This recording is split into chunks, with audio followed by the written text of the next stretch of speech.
धन्य जिजाऊचे कुशी वीर जन्मले छत्रपती केले धर्माचे रक्षण नित्य संतांचे पूजन वक्रतुंड महाकाय सूर्यकोटी समप्रभ निर्विघ्नं कुरु मे देवो सर्वकार्येषु सर्वदा गुरुर्ब्रह्मा गुरुर्विष्णु गुरुदेवो महेश्वरा गुरु साक्षात् परब्रह्म तस्मै श्री गुरवे नमः। महायोग पीठे तटे भीमरत्यां वरं पुंडरीकाय दातुं मुनीन्द्रे समागत्य तिष्ठां तमानन्दकन्दं परब्रह्मलिङ्गं भजे पाण्डुरङ्गं। पांडुरंग ते रूप प्रथम नमन पांडुरंग ते रूप प्रथम नमन पांडुरंग करो प्रथम नमन पांडुरंग करो प्रथम नमन हे पांडुरंग ते रूप प्रथम नमन पांडुरंग ते रूप प्रथम नमन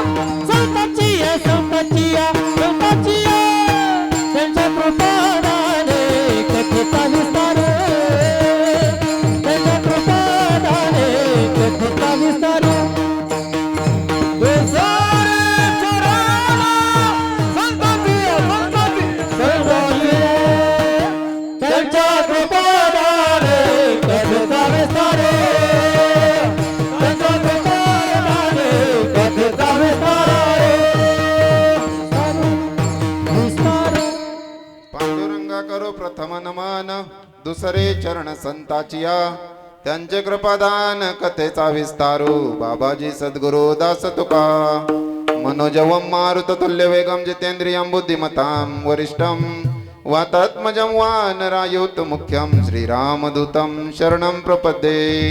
अलंकापुरी पुण्यभूमी पवित्रते ते नांदतो ज्ञानराजा सुपात्र तया ठविता महापुण्य राशी नमस्कार माझा श्री सद्गुरु ज्ञानेश्वरासे। नमो ज्ञानेश्वरा नमो ज्ञानेश्वरा नमो ज्ञानेश्वरा नमो ज्ञानेश्वरा नमो ज्ञानेश्वरा नमो ज्ञानेश्वरा नमो ज्ञानेश्वरा नमो ज्ञानेश्वरा नमो ज्ञानेश्वरा नमो ज्ञानेश्वरा नमो ज्ञानेश्वरा नमो ज्ञानेश्वरा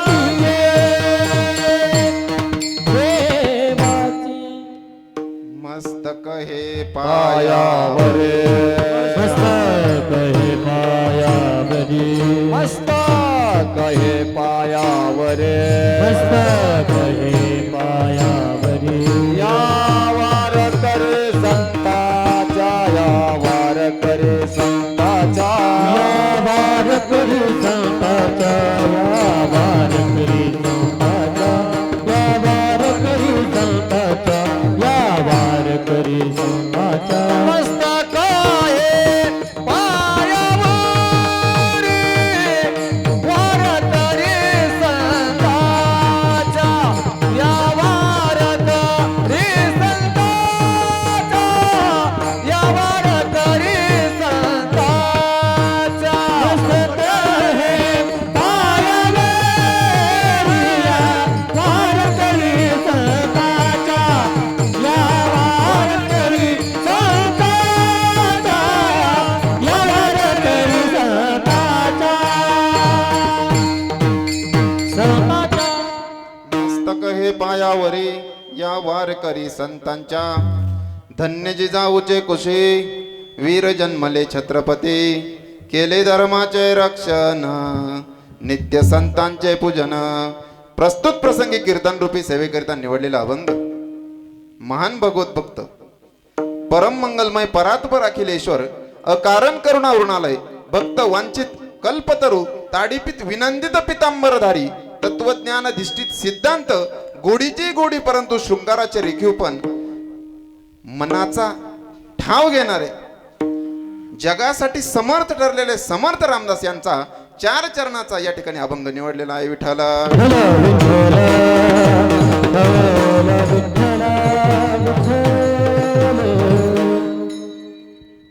अभंगाचा सरळ सरळ भावार्थ या ठिकाणी आपल्या समोर व्यक्त करत असताना समर्थ सांगतात एक काळ आला होता या भारत भूमीवरती की हिंदुत्व टिकेल की नाही याची शंका निर्माण झाली आणि खऱ्या अर्थाने यदा यदा ही धर्मस्य ग्लानिर्भवती भारत अभ्युत्थानम धर्मस्य तदात्मानं सृजाम्यम या भगवान श्रीकृष्णांनी सांगितलेल्या त्यांच्या मुखातून आलेल्या या तत्वाप्रमाणे या भूतलावरती मा जिजाऊंच्या पोटी बाळ जन्माला आले आणि तेच पुढे छत्रपती झाले. मग जन्माला आल्यानंतर या बाळाने असं वेगळं काय केलं की जे आमच्या सर्वांच्या स्मरणीय राहिले आणि त्यांच्यामुळे आज आम्ही एकत्र बसू शकलो. महाराज सांगतात धर्माचं रक्षण नित्य संतांचं पूजन. काम काय आहे? धर्म रक्षणाचं काम. परंतु या ठिकाणी महाराज आपल्याला भक्ती सांगत आहेत. कर्मकांड आपण बाजूला ठेवायचे. धर्म सांगत असताना महाराज धर्माची व्याख्या करतात की तुम्हाला दिलेलं काम गायनाचार्यांचं काम म्हणजे गायन करणं हा झाला त्यांचा धर्म, शेती करणं हा झाला शेतकऱ्याचा, समाजसेवा करणं हा झाला राजकारण्यांचा धर्म. राजकारण करणं हा राजकारण्यांचा धर्म नाही, समाजकारण करणं समाजसेवा करणं. त्याच पद्धतीने राजाचा धर्म काय? क्षत्रिय धर्म पाळणं. मग सतत धर्माचं पालन आणि हे धर्माचं पालन करत असताना कुठेही दंभ न होऊ देता संतांचं पूजन म्हणजे दास्यत्व भावाने धर्माचं रक्षण करण्यासाठी भगवंताजवळ जाणं. मग हे सगळं क्षत्रिय धर्म पाळत असताना क्षत्रिय म्हटला, सैनिक म्हटला काय आपल्या समोर लगेच येतं युद्ध आणि युद्धामध्ये एक तर प्राण घेतला जातो अथवा प्राण द्यावा लागतो. बलिदान देण्याची वेळ येते आणि झालंही असंच. अनेक बलिदान द्यावे लागले. मग ही सत्ता मिळवण्यासाठी बलिदान द्यावं लागलं. सत्तेसाठी दिले प्राण, परंतु हे प्राण व्यर्थ गेले नाही.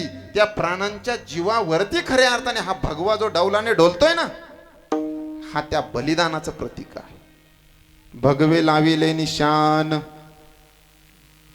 मग असा जर पुत्र आमच्या पोटी आला तर तो सुद्धा या देशाची या मातृभूमीची काय करेल? सेवा करेल असं समर्थ या ठिकाणी सांगतात. अभंगाचा सरळ सरळ भावार्थ हा माझ्या बुद्धीला पटल्याप्रमाणे मी या ठिकाणी व्यक्त केला. परंतु तो परिस्थितीनुरूप समयानुरूप असाच असेल असं नाही. त्या काळात त्याचा अर्थ वेगळा असू शकतो, पण आजची परिस्थितीनुरूप मी असा अर्थ माझ्या बुद्धीला माझ्या गुरुवर्यांनी दिलेल्या आशीर्वादानुसार सांगण्याचा प्रयत्न केला. कीर्तनाला सुरुवात करण्यापूर्वी परिहार देणं तो असा की सालाबाद प्रमाणे ज्यांच्यामुळे हिंदुत्व आज हिंदुस्थानात टिकून आहे त्यांचा जन्मोत्सव येगाव नवे नवे महाराष्ट्र नवे नवे भारतभर साजरा केला जातो. असे हे नायगव्हाण छोटंसं गाव निसर्गाच्या सानिध्यात डोंगराच्या कपारीला वसलेलं, निसर्गाचं खूप अनमोल त्याला रत्न लाभलेले आणि या गावाने अध्यात्माच्या वारशात राहावं आणि आध्यात्मिक कार्य करावे, महाराजांचा वसा आणि वारसा जगवून ठेवावा त्यासाठी सुरू असलेला अट्टहास आणि त्याच्या माध्यमातून आजची ही कीर्तन सेवा. खऱ्या अर्थाने मला या कीर्तनाची सेवा भेटली ते म्हणजे आमचे मित्र नवनाथ भाऊ गाडे. त्यांचा फोन आला आणि त्यांनी सांगितलं की महाराज अशी अशी सेवा तुम्हाला करायची, परंतु ही सेवा करत असताना माझं नाव मात्र कुठे येता कामा नये असं त्यांनी सांगितलं. परंतु आता आपल्याला मध्यस्थी सांगावं लागतो म्हणून त्यांचं नाव या ठिकाणी आलं. खऱ्या अर्थाने या ठिकाणी उपस्थित जे गुणीजन आहेत काय त्यांचं नाव घ्यावं. आमच्या सोबत आलेले कैलास महाराज इंगळे महाराष्ट्रभर गायनाचार्य म्हणून त्यांचं मोठं नाव आहे. तसेच आमचे विठ्ठल महाराज गोरे नावातच विठ्ठल, यांच्या नावात कैलास आणि सदगीर, खऱ्या अर्थाने सद्गुरूंच्या स्थानी आहे. ते आपल्या सर्वांसाठी गावचे महाराज आहे. सर्वांचे काय या कार्यक्रमाला उपस्थित राहणं म्हणजे तितकी सोपी गोष्ट नाही. आपल्या भाग्यात जर सत्कार्य असेल तर आपण ते करू शकतो, नाही तर इच्छा असून सुद्धा त्याला वाकडी वाट करत असतो. त्याच पद्धतीने या सगळ्या गोष्टींना साथ देणारे आमचे हार्मोनियम वादक आपले 12 हाते बाबा आमच्या समोरच शेतीचं काम उरकून आले आणि त्या क्षणी लगेच मुलांना ऑर्डर केली, लगेच पेटी आणा, टाळ आणा, पखवाद आणा, क्षणाचाही विलंब न करता लगेच बाबा. आणि बघा चेहरा जराही सुकलेला नाही, अजिबात आळस नाही. आणि त्यांना साथ देणारे आमचे मृदंगमणी साळवे बाबा, तरुण हात आणि तरुण थाप, जराही कंजूशी नाही. जसा मिशीचा आकडा तशीच थाप आणि तशीच चाटीचा आवाज. त्याच पद्धतीने सभोवताली सगळे जे काही टाळकरी वर्ग आहेत सर्वांचे आभार. आणि श्लोक आणि शौर्य, खऱ्या अर्थानं छत्रपतींना साजेसं कार्य करणारे श्लोक आणि शौर्य या दोघांसाठी सर्वांनी टाळ्या वाजवा. कारण आत्ताची मुलं मोबाईल सोडून त्यांना वेळ नाहीये आणि या मुलांनी या कार्यात येऊन नाचावं याच्यापेक्षा वेगळं तरुण कुठं शोभतो. तरण भाग्यवंता नटहारी कीर्तनाता, नटहारी कीर्तनाता, नटहारी कीर्तनाता. तरण भाग्यवंता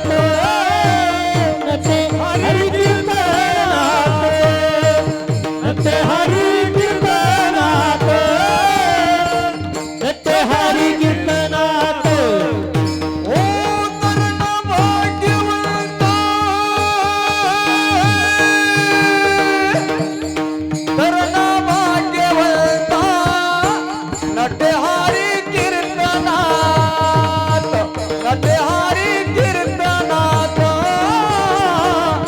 नटहारी कीर्तनाता.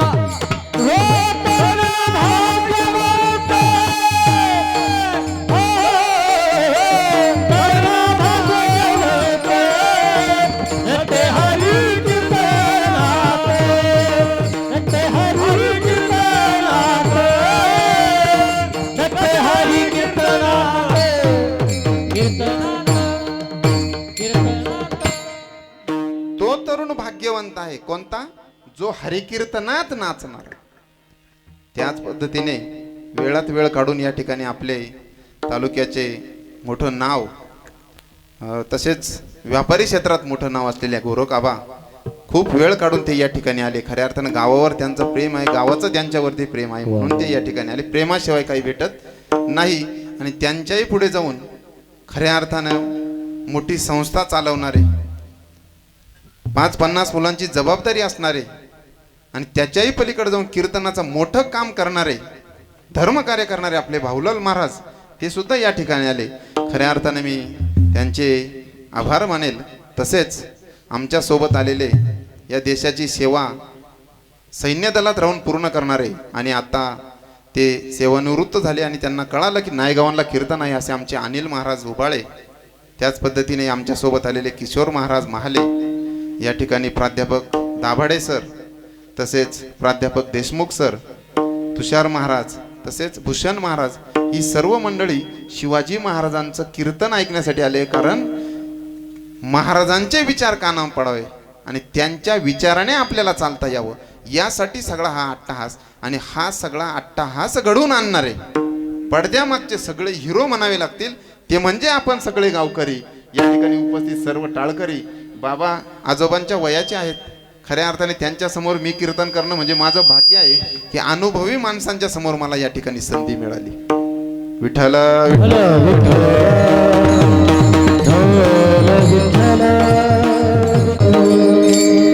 आणि खऱ्या अर्थाने गाव कसं असतं हे कसं ओळखायचं हो? कसं ओळखायचं? सरपंचावर. बरोबर आहे. प्रत्येक गावाने ठरवून दिलेली ती व्यक्ती असते. म्हणजे सरपंच कसा पाहिजे आहे ना, सरपंच साहेब इथं रामकृष्ण हरी. मग सरपंचांनी नाही तर सरपंच येते नाही कार्यक्रमाला, सरपंच डायरेक्ट प्रचाराला. परंतु या ठिकाणी वेगळी गोष्ट आहे आणि यांच्यामुळे हे गाव या ठिकाणी हा विकासाचा जो काही दिसतोय ना, हा त्या सरपंचांचा खूप मोठा निर्धार आहे आणि त्यांच्यासाठी टाळी झाली पाहिजे. विठ्ठल विठ्ठल.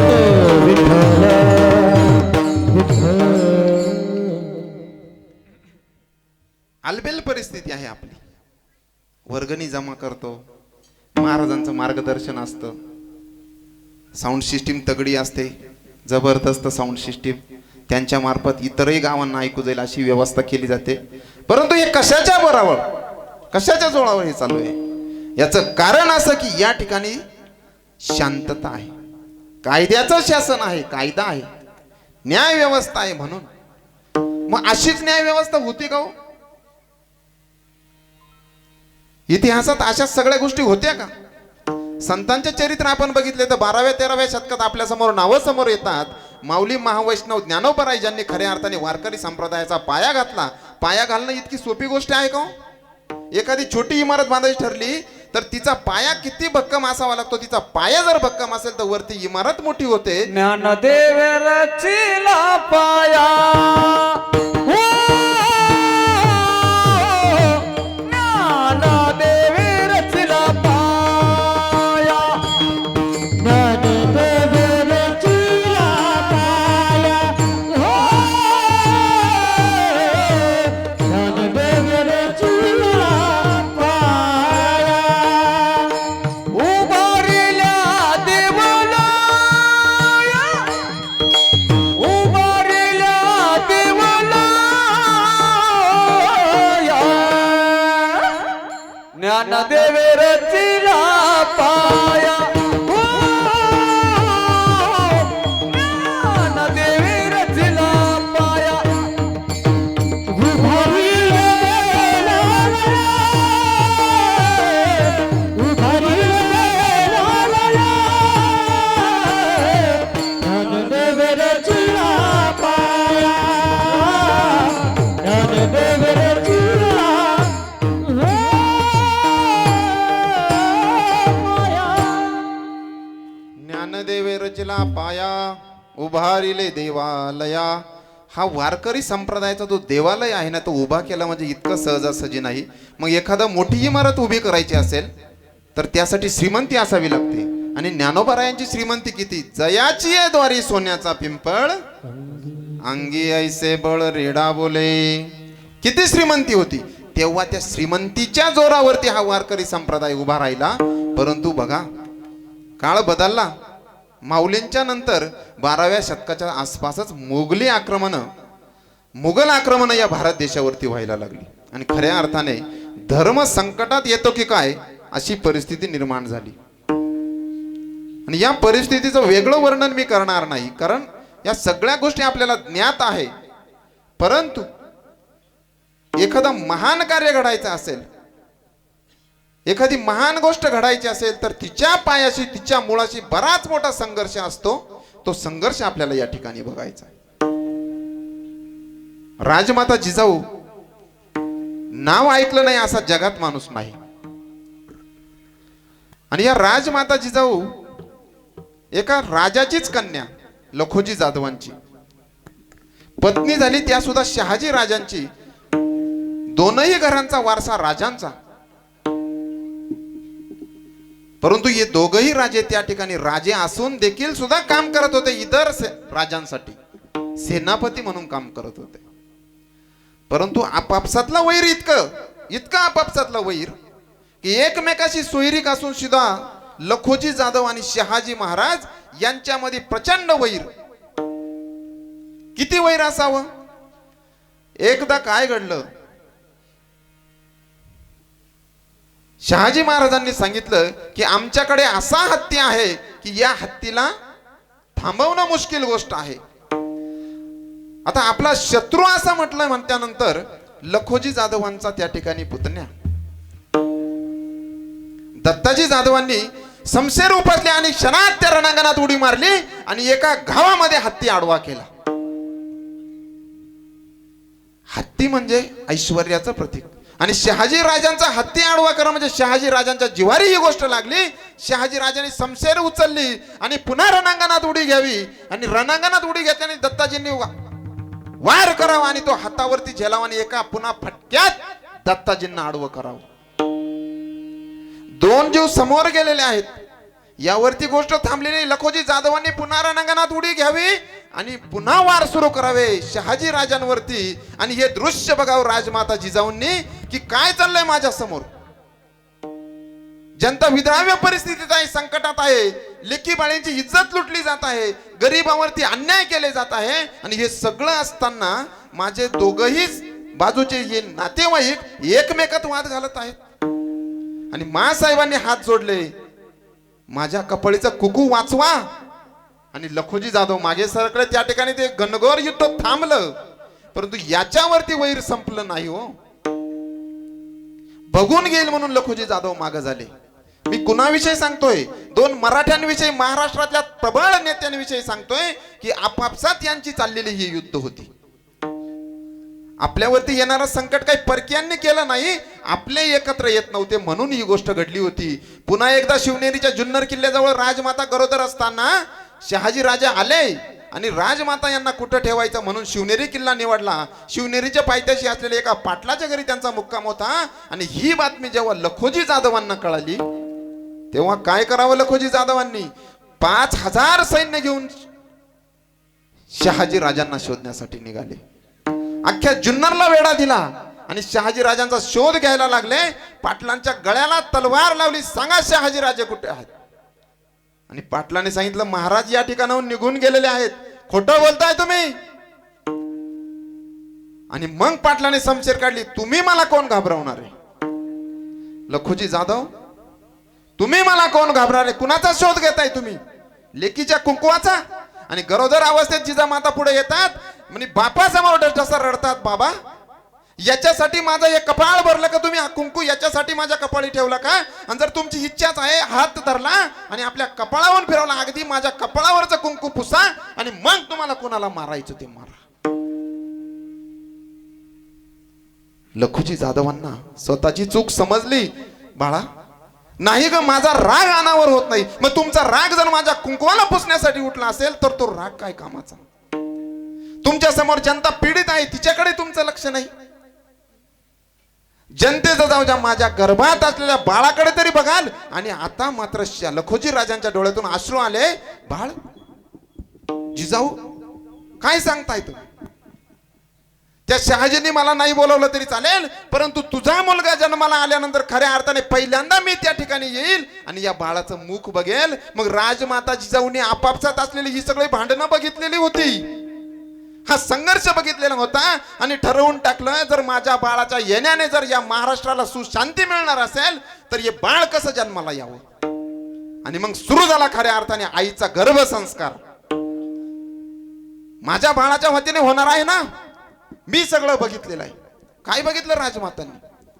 अरे दिवसा डोळ्या मुघलांनी यावं, आमच्या लेकी बाळींना उचलून न्यावं, लेकी बाळींना नेत असतील, गरिबांना लुटत असतील, यात नवल काय? सेनापतीच्या पत्नीला सुद्धा न्यावं, यासारखं धाडस या मुघलांनी करायला सुरुवात केली. आणि ही गोष्ट राजमातांना आवडली नाही. राजमातांनी सुरू केलं त्या ठिकाणी आपल्या गर्भावरती संस्कार करणं. आणि जगाचा इतिहास 2 मातांनी गर्भसंस्कार केला. पहिली माता म्हणजे सुभद्रा.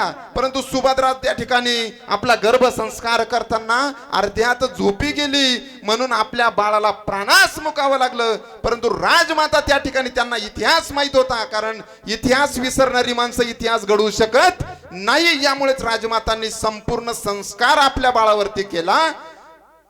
आणि त्या घनदाट अंधाऱ्या काळोखात 18 फेब्रुवारीच्या रात्रीचं जर वर्णन करायचं झालं तर त्या ठिकाणी हवेने सुद्धा थांबावं. पशु पक्षी वनस्पती यांना सुद्धा वाटावं की आपल्यावरती सुतूक पडलेला आहे. लेकी बाळी तर सुरक्षित नव्हत्याच, परंतु अंगणात बांधलेली गाय सुद्धा सुरक्षित नव्हती. त्या गायीला वाटायचं की कधी माझ्यावरती हल्ला होईल आणि कधी हे मुघल येऊन मला कापतील. मग जगामध्ये कुणीच सुरक्षित नसताना खऱ्या अर्थानं निसर्ग तरी कसा सुरक्षित राहणार, कसा आनंदित राहणार, हा निसर्गाला सुद्धा सुतूक पडावं. परंतु काय कोणास ठाऊक 18 फेब्रुवारीची ती रात्र संपली आणि 19 फेब्रुवारीची रात्र सुरू व्हावी. निसर्गाने वेगळाच निरूप त्या ठिकाणी दाखवावं. पक्ष्यांची किलबिलाट सुरू व्हावी, वाऱ्याने आपला गाणं गावा आणि तेवढ्यात तोफांचा आवाज यावा आणि बातमी यावी, राजे जन्माला आले, राजे जन्माला आले. माझ्या जिजाऊची पुराई कसे आली हो फळाला, माझ्या जिजाऊची पुराई कसे आली हो फळाला. तो बापाचा बाप मानशी बाजवलेला, तो बापाचा बाप मानशी बाजवलेला. माझ्या जिजाऊची पुराई कसे आली हो फळाला, माझ्या जिजाऊची पुराई कसे आली हो फळाला. त्या बापाचा बाप माझा शिवबा जन्माला, त्या बापाचा बाप माझा शिवबा जन्माला. माझ्या जिजाऊची पुराई कसे आली हो फळाला, माझ्या जिजाऊची पुराई कसे आली हो फळाला. तो बापाचा बाप मानशी बाजवलेला, तो बापाचा बाप मानशी बाजवलेला. माझ्या जिजाऊची पुण्याई कसे आली हो फळाला, माझ्या जिजाऊची पुण्याई कसे आली हो फळाला. तो बापाचा बाप माझा शिवबा जन्माला, तो बापाचा बाप माझा शिवबा जन्माला. आपल्या होती माझी जाऊची शपथ घेतलेली स्वराजाची, जनकल्याणाची शिकवणा जगगुरु तुकोबाची. तोरण बांधील स्वराजाचे या तोरण गडाला, तोरण बांधील स्वराजाचे या तोरण गडाला. तो बापाचा बापाचा बापाचा बापाचा बापाचा बापाचा बापाचा, तो बापाचा बाप मानशी बाजवलेला, तो बापाचा बाप मानशी बाजवलेला. तो बापाचा बाप माझा शिवबा जन्माला, तो बापाचा बाप माझा शिवबा जन्माला. वाघाच्या जातीची पवानी छातीची जगात वैभवशाली, वाघाच्या जातीची पवानी छातीची जगात वैभवशाली. माझ्या राजाची जयंती आली, शिवरायाची जयंती आली, माझ्या राजाची जयंती आली, शिवरायाची जयंती आली. माझ्या राजाची जयंती आली, शिवरायाची जयंती आली, माझ्या राजाची जयंती आली, शिवरायाची जयंती आली. हे शिवनेरी वर्षी बजाव मला, शिवनेरी वर्षी बजाव मला, राजाधिपती सारे राजाधिपती. दैवत छत्रपती देवच दैवत छत्रपती, शिवबाचे मावळे आम्हाला काय कुणाची भीती. दैवत छत्रपती नामचे दैवत छत्रपती, दैवत छत्रपती नामचे दैवत छत्रपती. हे एकच राजा इथे जन्मला शिवनेरी किल्ल्यावर, एकच राजा इथे जन्मला शिवनेरी किल्ल्यावर. माझ्या देवाचं नाव गाज पैगड किल्ल्याच्या दगडावर, माझ्या राजाचं नाव गाज पैगड किल्ल्याच्या दगडावर, माझ्या राजाचं नाव गाज पैगड किल्ल्याच्या दगडावर, माझ्या राजाचं नाव गाज पैगड किल्ल्याच्या दगडावर, माझ्या राजाचं नाव गाज पैगड किल्ल्याच्या दगडावर. आठवण येते मना मनातून भगवा झेंडा दिसल्यावर, भगवा जिजाऊचा. प्राणपणाने लढले मावळे भरोसा त्या राजावर, भरोसा त्या राजावर, भरोसा त्या राजा. प्राणपणाने लढले मावळे भरोसा त्या राजावर.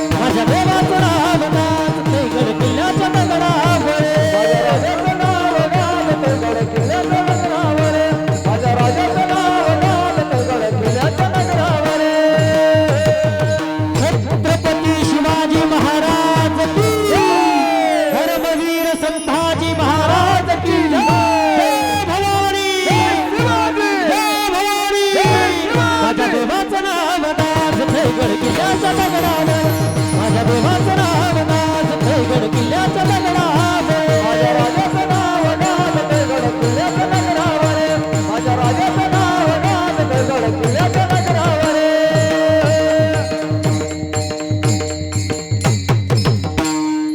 वर्णन केलं अभंगाच्या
जिजाऊचे कुशी वीर जन्मले छत्रपती केले धर्माचे रक्षण नित्य संतांचे पूजन. राजमातांच्या पोटी या ठिकाणी हे बाळ जन्माला आलं आणि हे बाळ खऱ्या अर्थाने या सृष्टीला बदलवून टाकणार होतं. आईच्या पोटी हे बाळ जन्माला आलं. जन्माला येण्याच्या अगोदर राजमातांनी इतके संस्कार केलेले, मग जन्माला आल्यानंतर कमी काम सुरू केलं असेल का हो राजमातांनी? आणि काम सुरू झालं राजमातांचं की बाळाला शिक्षण द्यायचं. शिक्षण बाहेर जाऊन नाही, स्वतः बिला तलवार हातात घ्यावी, दांडपट्टा हातात घ्यावा आणि बाळराजांना शिकवावं. आणि सुरू झालं शिक्षण. परंतु हे शिक्षण घेत असताना त्यांची साथ होती, म्हणजे ती संतांच्या सानिध्यात राहून काम करण्याची. नुसतं शिक्षण घेतलं आणि संतांची साथ नसली तर काय घडतं, ही गोष्ट राजमातांच्या एकदा लक्षात आली. फक्त शिक्षण सुरू होतं, शिक्षणात बाळ राजे तरबेज झाले. 7-8 वर्षाचं वय. सप सप सप सप सप सप तलवार चालवावी, रपेट मारावे घोड्यावरती बसून, दांडपट्टा चालवावा, सगळ्या शस्त्रास्त्रामध्ये निपुण झाले. परंतु शस्त्राचा अभाव राजमातांना त्या ठिकाणी दिसला. घडलं असं की एका छोटासा मावळ्याचा पोरग बाल शिवाजी यांच्या सोबत खेळत होतं आणि मी राजा आहे असा भाव बाल शिवाजींच्या मनात आला. आणि ही गोष्ट राजमाता यांनी अचूक हेरली. बाळराजांच्या मनात गर्व यावा आणि असा जर गर्व निर्माण झाला, मीपणा निर्माण झाला, तर खऱ्या अर्थाने माझ्या संकल्पनेतलं स्वराज्य कसं निर्माण होणार? परंतु राजमाता होता त्या, हातात काठी घेतली आणि फटका मारला नाही. आणि ते सुद्धा बाल शिवाजी होते, फटक्याने समजणारे नव्हते. संध्याकाळी बसवलं, सायं प्रार्थना झाली आणि राजमातांनी त्या दिवशी एक प्रसंग, राजमाता गोष्टी सांगायच्या. आपण ऐकलेलं आहे, रामायण महाभारतातल्या गोष्टी सांगायच्या. परंतु कोणत्या गोष्टी सांगायच्या हे कोणी तुम्हाला सांगणार नाही. शिवाजी महाराजांना रामायण महाभारतातल्या अनेक गोष्टी सांगायच्या हे आपण ऐकलेलं आहे, पण कोणती गोष्ट सांगायच्या आणि त्या दिवशी गोष्ट कोणती आणि कधी सांगत नव्हत्या. प्रसंग बघायच्या. आज शिवाजी महाराजांना कशाची गरज आहे आणि त्या दिवशी खऱ्या अर्थाने आपल्यातला मीपणा संपवणं गरजेचं आहे, हे राजमातांच्या लक्षात आलं. आणि त्यांनी सांगितलं, बाबा रे, आपण वनात आहोत, संघर्षात आहोत, तू राजा म्हणून कसं काय घेऊ राहिला स्वतःला? तुला व्हायचंय राजा, परंतु इथल्या या समाज व्यवस्थेने सगळं हरवून बसलेले आहेत, सट्टा खेळलेले आहेत. हे कसला सट्टा खेळले आहेत? मीपणाचा, एकमेकांच्या जवळ न येण्याचा सट्टा खेळलेला आहे. त्यामुळे या संघर्षात आपण आहोत. आई, मासाहेब, हा कसला ग सट्टा, हा कसला ग संघर्ष? अरे बाबा, हा कसला संघर्ष? हा तोच संघर्ष जेव्हा पांडवांना वनाची व्यवस्था करण्यात आली, अज्ञातवासात जावं लागलं, संघर्ष सहन करावा लागला, हा तोच संघर्ष. आणि ज्या पद्धतीने भगवान श्रीकृष्णाने यावं आणि यांच्या वनाती ती मध्यस्थी करावी कौरवांसोबत आणि ते कमी करावं, मग काय होतं का आई? ते आई साहेब, काय मध्यस्थी केली भगवंताने? आणि मग राजमाता त्या ठिकाणी सांगतात, वर्षो वन में घूम घूम बाधा विघ्नो को चूम चूम सग धूप घाम पानी पत्थर, पांडव आए कुछ और निकर सौभाग्य न सब दिन सोता है, देखे आगे क्या होता है. राजमाता सांगायला लागले, बाबा, पांडवांना वनवास झाला, परंतु या वनात ते शांत बसले नाही, संघर्ष सुरू केला, शास्त्र आणि शस्त्रास्त्र चालवण्यात पारंगत झाले. नशीब कुणाचंही बसून राहत नसतं, ते बदलत असतं आणि तेच नशीब तुला सुद्धा बदलवायचं आहे. मग कसं बदललं आई यांचं नशीब? बोलावलं म्हणे त्यांनी भगवान श्रीकृष्णाला. भगवंताला बोलवलं, देवा, आमचा अज्ञातवास संपलेला आहे, आता आमचं अर्ध राज्य आम्हाला परत मिळवून दे. आणि भगवंताकडे धर्मराजा मागणी करतात, देवा, आमचं अर्ध राज्य मिळवून देत असताना एक गोष्ट मात्र कर, ती म्हणजे युद्ध न करता आमचं अर्ध राज्य आम्हाला मिळवून दे. आता मला सांगा, राज्य कुणाकडून मिळवून द्यायचं होतं? दुर्योधनाकडून. तो असाच देणार होता का? आणि असंच जर त्याने दिलं असतं तर द्रौपदीने घेतलेली शपथ त्या ठिकाणी मोडीत निघली असती, यांचा संहार केल्याशिवाय मी थांबणार नाही आणि तेव्हाच माझ्या विणीची गाठ बांधेल, ही त्याची शपथ होती. आणि द्रौपदीने भगवंताला बोलावलं, देवा, विसरलास का तू माझ्यावरती झालेले अन्याय? भर सभेत माझं वस्त्रहरण केलं होतं, त्याच्याकडून तू शांततेच्या मार्गाने घेणार राज्य? देवाने सांगितलं, विश्वास असू द्या, माझ्यावरती विश्वास असू द्या. आणि भगवंत निघाले, मैत्री की राह बताने को, सबको सुमार्ग पर लाने को, दुर्योधन को समझाने को, भीषण विध्वंस बचाने को भगवान हस्तिनापुर आए, पांडव का संदेश आलाय. आता इतकं सुंदर कथानक त्या ठिकाणी भगवंत आपल्या छत्रपतींना ऐकायला भेटत होतं. आता त्यांना राहून, आई, मासाहेब, काय झालं हो पुढे आणि काय व्हायचं आहे पुढे? आणि त्या ठिकाणी आल्यानंतर भर सभेत भगवंतांनी सांगितलं, अर्जुना, हो न्याय अगर तो आधा दो, तुझ्याकडे जर न्याय असेल ना अर्जुना, त्यांचं राज्य अर्ध परत देऊन टाक. हो न्याय अगर तो आधा दो, पर यदि इसमें भी बाधा हो तो दे दे केवल 5 ग्राम, रखे अपनी धरती तमाम, हम वही खुशी से खाएंगे, परिजन पर आसीना उठाएंगे. दुर्योधना, तुझ्याकडे न्याय असेल तर त्यांचं अर्ध राज्य परत देऊन टाक. आणि तुला त्यातही शंका असेल तर 5 गावं दे, 5. त्या 5 गावांची शिव ओलांडून सुद्धा बाहेर जाणार नाही आणि कुणावरती आज सुद्धा येऊन देणार नाही. दुर्योधन, आई, मासाहेब, काय झालं हो पुढे? दिलं का दुर्योधनाने? आणि मग राजमाता काय सांगतात, दुर्योधन वह भी दे न सका, देऊ शकला नाही बाळराजा तो. दुर्योधन वह भी दे न सका, आशीष समाज के ले न सका, उल्टे हरि को बांधने चला, जो था असाध्य साधने चला, जब नाश मनुज पर चाहता है पहले विवेक मर जाता है. म्हणतात ना, विनाशकाले विपरीत बुद्धी. दुर्योधनाने राज्य तर दिलंच नाही दादा, त्या ठिकाणी उलटा भगवंताला बांधायला निघाला. आता मात्र भगवंत क्रोधित झाले. हरिने भीषण हुंकार किया, अपना स्वरूप विस्तार किया, डगमग डगमग दिग्गज डोले. भगवान कुपित होकर बोले, जंजीर बढ़ाकर साध मुझे. हा हा दुर्योधन बांध मुझे. मासाहेब, दुर्योधन तर राजा होता, मग भगवंताला बंदिवान केलं त्याने. अरे बाबा, भगवंत आहेत ते, त्यांना कसं बंदिवान करणार? मग भगवंत कसे असतात तो आऊसाहेब? भगवंत आणि मग भगवंताचं वर्णन. यह देख गगन मुझ में लय है, यह देख पवन मुझ में लय है, मुझ में विलीन सकल जंकार, मुझ में लय है सारा संसार, अमरत्व मुझ में फुलता है, संहार मुझसे झुलता है. ही हवा आहे ना बाबा. भगवंत म्हणतात मी आहे, हा संसार म्हणजे मी आहे. मी ठरवलं तर सगळ्यांचा संहार करू शकतो, आणि मीच ठरवलं तर सगळ्यांना तारू सुद्धा शकतो. तुला बघायचंय मी कोण आहे? उदयाचल में रादीप्त भाल, भूमंडल वक्ष स्थल विशाल, भुज परिधि बंद को घेरे है, मैनाक मेरु पग मेरे है, दीप्ते जो ग्रह नक्षत्र निकर, सब है मेरे मुख के अंदर. दुर्योधनाला भगवंत सांगताय कोण आहे मी? दृग है तो दृश्य कांड देख. तुझ्यात जर दृग धैर्य असेल तर पुढचं दृश्य बघा. उदयाचल पर्वतासारखा मी आहे. दीप्त भाल माझा कपाळ त्या उदयाचल पर्वता एवढा आहेत.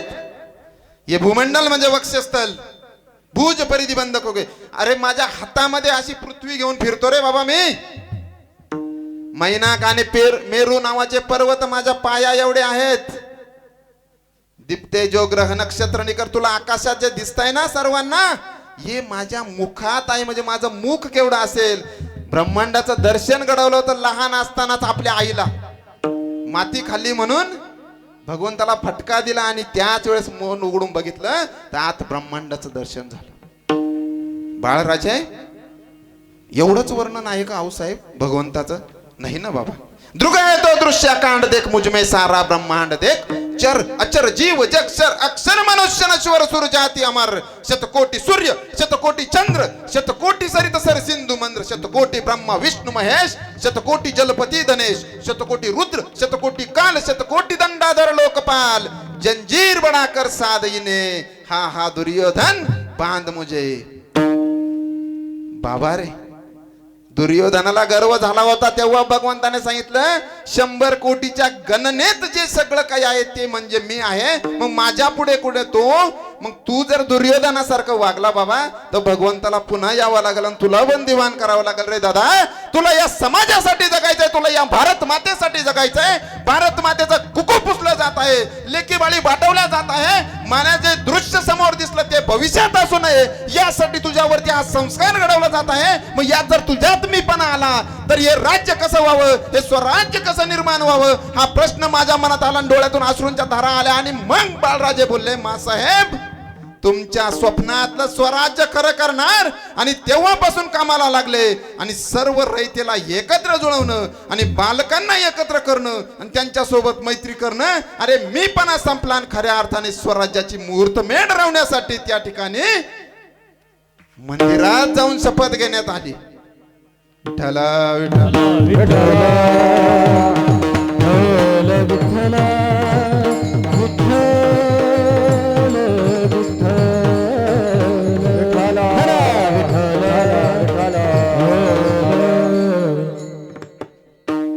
शपथ झाली. परंतु राजमाता यांना माहित होतं बालक आहे, मनात पुन्हा परिवर्तन होईल. आता संतांच्या सानिध्यात देणं गरजेचं आहे. मग त्या काळचे महान संत जगद्गुरु तुकोबाराय यांच्या सानिध्यात तुकोबारायांना ठेवण्यात आलं. जेव्हा केव्हा जुन्नरच्या पायथ्याशी कीर्तन असायचं, महाराज त्या ठिकाणी कीर्तन बघण्यासाठी जायचे आणि महाराजांनी कीर्तन ऐकावं. एक दिवस कीर्तनाला गेले. जगद्गुरु तुकोबारायांचं कीर्तन म्हणजे दगडाला सुद्धा पाजर फुटावा, त्याने सुद्धा ते ऐकावं. तर जिवंत हाडामासाची माणसं काय केलं आहे की ज्या माणसाला यमाने घाबरून पळावं, त्या माणसाची ताकद केवढी हो. तुकाराम तुकाराम नाम घेता का प्रेमा, नाम घेता का प्रेमा, नाम घेता का प्रेमा. तुकाराम तुकाराम नाम घेता का प्रेमा,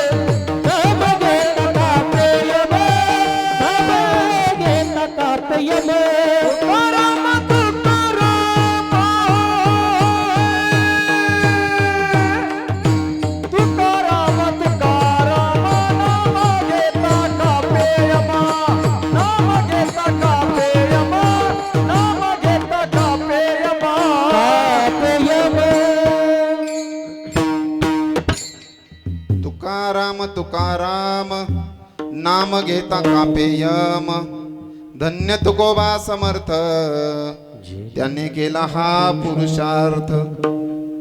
यमाला सुद्धा घाम फोडण्याची ताकद ज्या तुकोबारायात होती, ते तुकोबाराय कोणाचे गुरु होते? बाल शिवाजीचे. आणि बाल शिवाजी असे समोर बसलेले या बालकांसाठीच कीर्तनात अतिशय दंग होऊन जाणारे.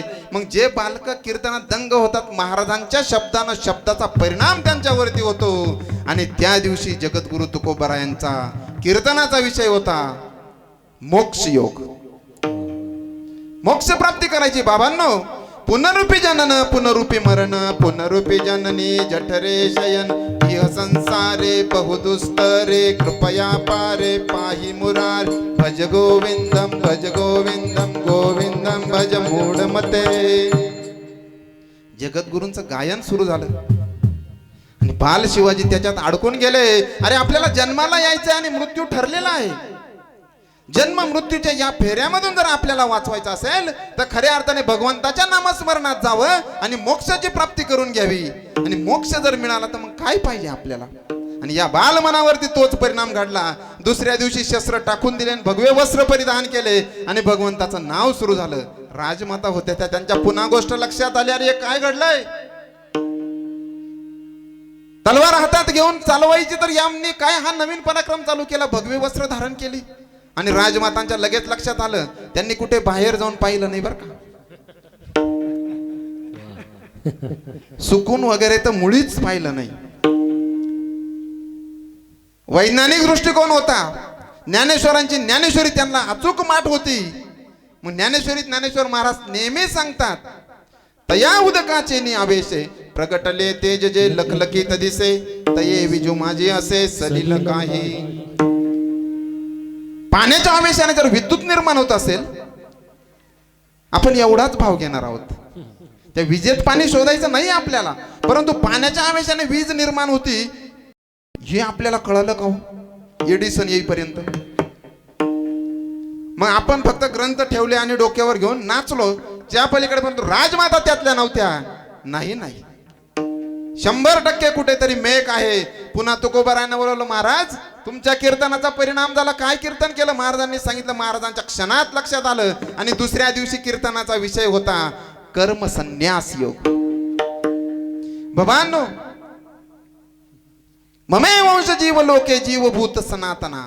तुमच्या प्रत्येकाच्या हृदयात भगवंत आहे. मग तुमच्या हृदयात भगवंत असेल आणि दुसऱ्याच्या हृदयातही भगवंत असेल आणि त्याच्यावरती अन्याय अत्याचार होत असतील तर तुझ्यातला भगवंत त्याच्यातल्या भगवंतावरती होणारे अत्याचार बघून नाराज झाला पाहिजे आणि त्याला न्याय मिळवून देण्यासाठी कार्य केलं पाहिजे. ते कार्य धर्माचं आहे. मग तुम्ही ते शिकलं पाहिजे. आता मात्र शिवाजी महाराजांच्या मनात द्विधा मनस्थिती निर्माण झाली. गुरु महाराज काल सांगताय मोक्ष प्राप्ती करून घ्या, आज सांगताय कर्म करा. मग जगद्गुरु सांगतात कर्मण्यवाधिकार असते माफलेशु कदाचन. काम करावं लागेल बाबांनो. म्हणे मग मोक्ष प्राप्तीचं काय? मोक्ष प्राप्ती अगदी सोपी आहे म्हणे. ज्या पद्धतीने आकाशातून पाऊस पडावा, पावसाचं पाणी जमिनीवरून वाहून नदीला मिळावं, नदीतून ते समुद्राला जावं, त्याची पुन्हा वाफ व्हावी, त्याची जीवन मार्गक्रमणा पूर्ण व्हावी, तो मोक्ष प्राप्तीत जावा. म्हणे मग मी तर तेच करतोय, भगवंताच्या नामस्मरणात जाण्याचा प्रयत्न करतोय ना. नाही म्हणे, अखंड पाणी त्या ठिकाणी नदीला मिळत नाही, नदीचं पाणी समुद्राला जात नाही. राजे, भूतलावरती पडलेलं काही पाणी या ठिकाणी वनस्पतींना जीवदान देतं, प्राणी मात्रांना जीवदान देतं, त्यांना फुलवतं, खिलवतं. आणि खऱ्या अर्थाने त्यांनी त्या पाण्याचा वापर केला की त्या पाण्याला मोक्षाची प्राप्ती होते. महाराज तुम्हाला सुद्धा या जनतेचं रक्षण करून त्या ठिकाणी मोक्षाची प्राप्ती मिळणार आहे. मग तुम्ही काय केलं पाहिजे? तुमचा क्षत्रिय धर्म पाळला पाहिजे आणि खऱ्या अर्थाने या ठिकाणी समाजाची सेवा केली पाहिजे. हे तुमचे खऱ्या अर्थाने कार्य आहे.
पालन करणे पाखंड खंडन.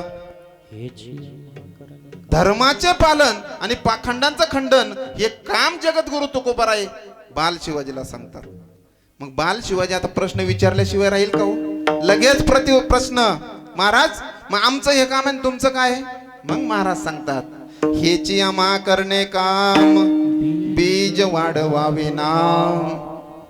आमचं काम नामाचं बीज वाढवणं नाही, परंतु पाखंडांचं खंडन करणं कुणाचं काम आहे महाराज? तुमचं आहे. आणि त्याशिवाय या भारत मातेला पुन्हा स्थैर्य लाभणार नाही.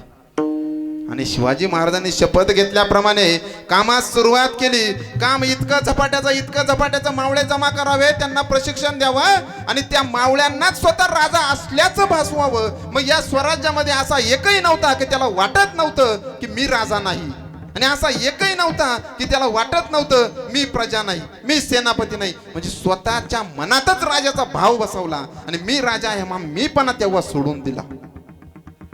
16व्या वर्षी स्वराज्य स्थापनेची प्रतिज्ञा केली आणि 1660च्या आसपास त्या ठिकाणी जावळीच्या खोऱ्यातला तो रायरीचा किल्ला जिंकला महाराजांनी तो किल्ला. आता किल्ला कुणाकडे होता? मुघलांकडे होता का? नीट ऐका, किल्ला मुघलांकडे होता का? किल्ला आदिलशाहीकडे होता? कुतुबशाहीकडे? किल्ला होता जावळीच्या मोऱ्यांकडे. मोरे म्हणजे कोण? आपलेच.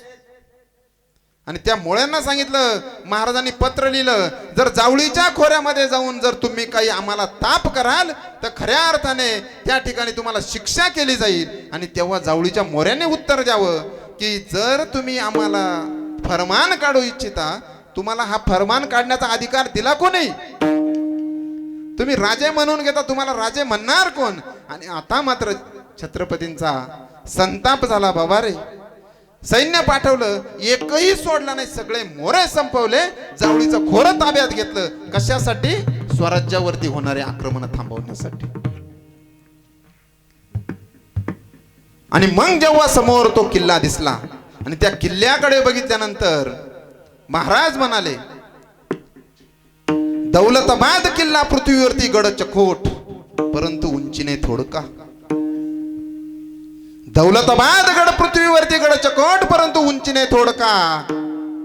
गड देखून संतोषले महाराज आणि म्हणाले तख्तास जागा हाच गड करावा.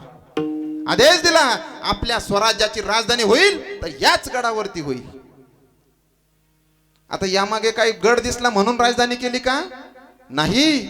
मोरे त्या ठिकाणी फटकावून पळवून लावले. आता ते मोरे शांत बसणार होते का?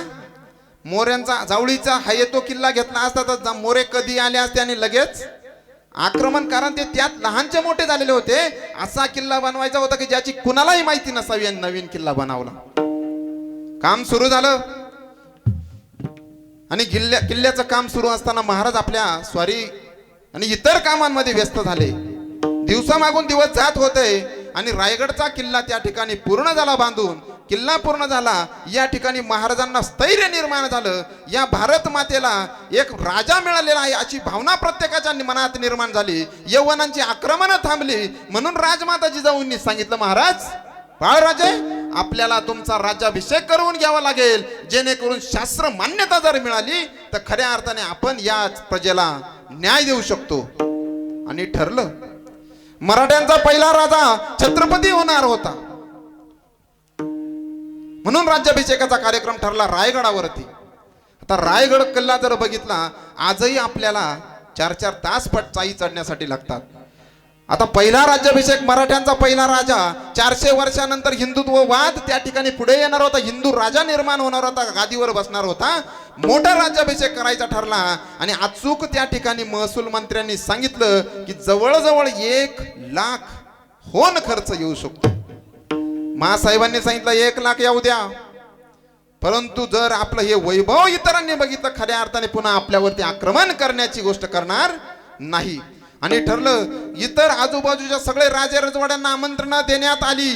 त्याच वेळेस भारतामध्ये अनेक व्यापारी सुद्धा आलेले होते, त्यामध्ये इंग्रज होते, डच होते, पोर्तुगीज होते, यांना सुद्धा आमंत्रण देण्यात आलेली होती. 6 जूनचा दिवस ठरला राज्याभिषेकाचा.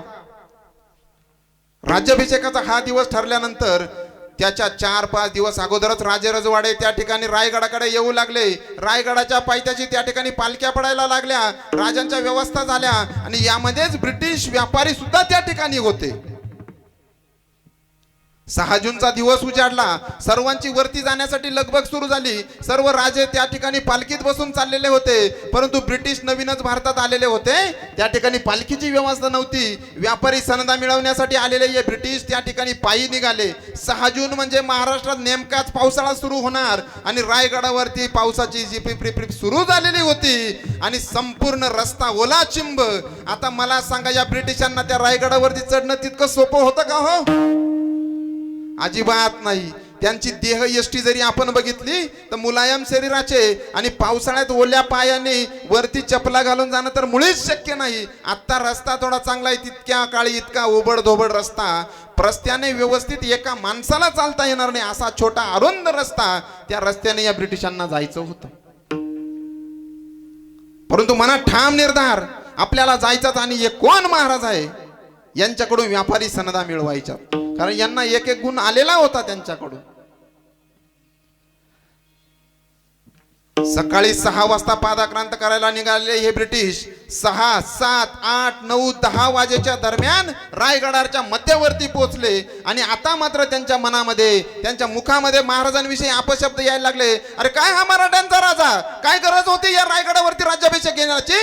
पठारावरती इतकी जागा असताना तिकडे राज्याभिषेक घ्यायचा सोडून या रायगडावरती घेण्याची गरज काय? परंतु मनात एकच प्रश्न, आपण जर गेलो नाही तर व्यापारी संधा मिळणार नाही, जावंच लागणार. अनुवानी पायाने चिडून पुढे चालायला सुरुवात केली. चालता चालता 10 वाजले, 11 वाजले, 11:30, 12 वाजेच्या दरम्यान नजरेच्या अंतरावरती रायगड दिसायला लागला. समोर जे काही दृश्य होतं, ढोल नगाडे वाजत होते, शिवाजी महाराजांची मिरवणूक सुरू होती. मिरवणूक सुरू असताना सर्व नाचत होते, सर्व महिला आपल्या डोक्यावरती कलश घेऊन फिरत होत्या. मिरवणूक सुरू होती आणि अचानक या ब्रिटिशांना समोर एक वेगळंच दृश्य दिसलं, जे मन हेलावून टाकणार होतं. ते दृश्य होतं, अरे ज्या रायगडावरती पायी व्यवस्थित चढता येत नव्हतं, त्या रायगडावरती महाराजांची मिरवणूक चालली होती एका हत्तीच्या अंबारीतून. आता मात्र ब्रिटिशांना चक्कर यायला लागली. काय नवल म्हणावं? शाहिस्ते खानाने अगोदरच सांगितलं होतं यांच्याकडे जादूटोना आहे म्हणे, येतात, मारतात, गायब होऊन जातात. मग अशातला तर काही प्रकार आम्हाला पायी चढता आलं नाही, इतका मोठा हत्ती रायगडावरती आणला कसा? आता प्रश्न मनात विसरले का? अजिबात विसरले नाही. आणि रायगडाचा सोहळा त्या ठिकाणी सुरू झाला. काय दैदिप्यमान सोहळा, नजरेची पार न फेडावी असा हा सोहळा. आणि या रायगडाचा सोहळा पूर्ण झाल्यानंतर जेव्हा महाराज त्या ठिकाणी निघाले आणि मग महाराजांच्या डोळ्यातून मात्र अश्रूच्या धारा सुरू झाल्या आणि राजमातांनी सांगितलं, नाही, आता तुम्हाला रडण्याचा अधिकार नाही, आता हे अश्रू ढाळण्याचा अधिकार तुम्हाला नाही. कालपर्यंत तुम्ही एक सेनानी होते, आज राजे झाले, राजाला दुःख व्यक्त करण्याचा अधिकार नाही आणि आनंदात वाहून जाण्याचा अधिकार नाही.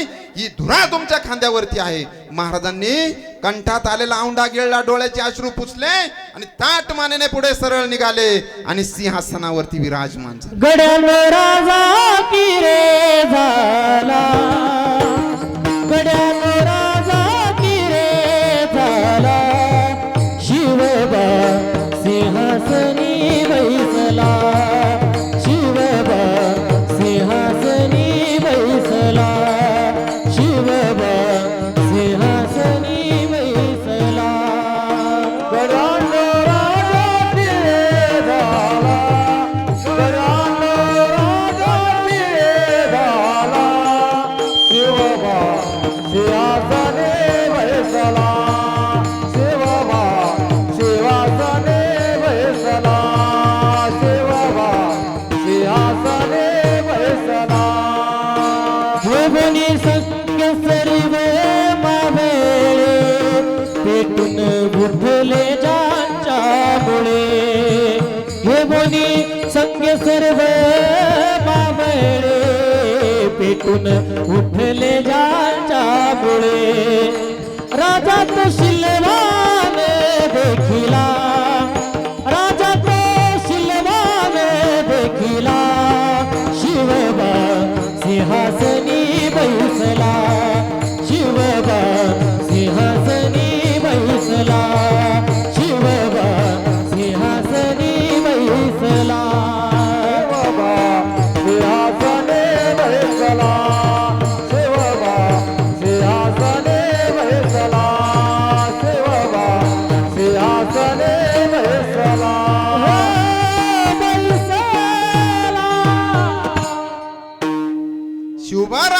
आणि सिंहासनी बैसला.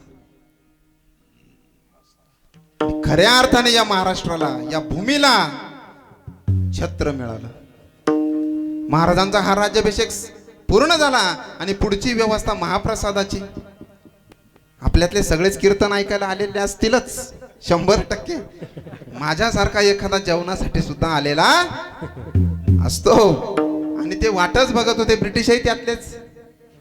त्यांना महाराज काही राजे झाले म्हणून आनंद होता काय? कारण एकच महाराज होते की त्यांनी हे सळो केपळ करून सोडले होते. बाकीच्यांना तर त्यांनी जमूनही दिलं नव्हतं हो. परंतु मनात तोच प्रश्न, पायी चढता येणाऱ्या रायगडावरती हत्ती आणला कसा? आणि जेवायला बसले महाराज, त्या पंक्तीत चालत असताना महाराजांना तिथेच प्रश्न, महाराज मनात एक प्रश्न आला हो, विचारू का? विचारा ना म्हणे, विचारा विचारा, प्रश्न विचारा. आता महाराज ते त्यांनी लगेच ओळखलं, बाबांनो तुमच्या मनात काहीतरी शंकाच असणार, समाधानच करतो म्हणे. काय झालं महाराज? प्रश्न छोटासा आहे म्हणे, पण उत्तर आम्हाला काही उलगे ना. ज्या रायगडावरती पायी व्यवस्थित चालता येत नव्हतं, त्या रायगडावरती हा इतका मोठा हत्ती आणला कसा? आणि मग महाराजांनी जे उत्तर दिलं ना दादांनो, आपल्या जीवनात ते खऱ्या अर्थानं गरजेचं आहे. महाराज सांगतात 1660 ला जेव्हा रायरीचा किल्ला जिंकला आणि समोरचा तो रायरीचा किल्ला बघत होतो, ठरवून टाकला हाच तख्ता जागा करायचा. आणि त्याच दिवशी हत्तीची 2 पिलं त्या रायगडावरती नेऊन ठेवलेली होती. आज 16 वर्षानंतर त्या हत्तीच्या पिलांचे मोठे हत्ती झालेले आहेत.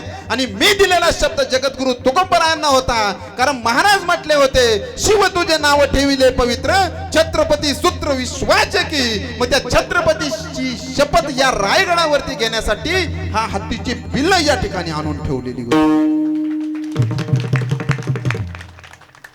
काय नियोजन, काय सूक्ष्म नियोजन, काय प्लॅनिंग असेल. छोडीशी सुद्धा चूक होऊ दिली नाही. मग या दोनही गोष्टी कशा घडल्या हो? धर्माचं रक्षणही केलं आणि संतांनी दिलेला शब्द सुद्धा पाळला, म्हणजे संतांचं पूजन केलं महाराज अभंगाच्या दुसऱ्याच्या.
केले धर्माचे रक्षण नित्य संतांचे पूजन. धर्माचं रक्षण करत असताना संतांचं पूजन करत होते, म्हणून खऱ्या अर्थाने सगळे त्यांना काय म्हणायला लागले? राजे. काय म्हणायला लागले? राजे म्हणतो ना आपण. आपण सुद्धा आता तालुक्यातल्या एका माणसाला राजे म्हणतो. कोणाला? संभाजीराजे. मग त्यांना नुसतंच राजे म्हणून चालेल का हो? मग असंच राजे नाव दिलं का? पैसे वाटले त्यांनी, मला राजे म्हणा, काम.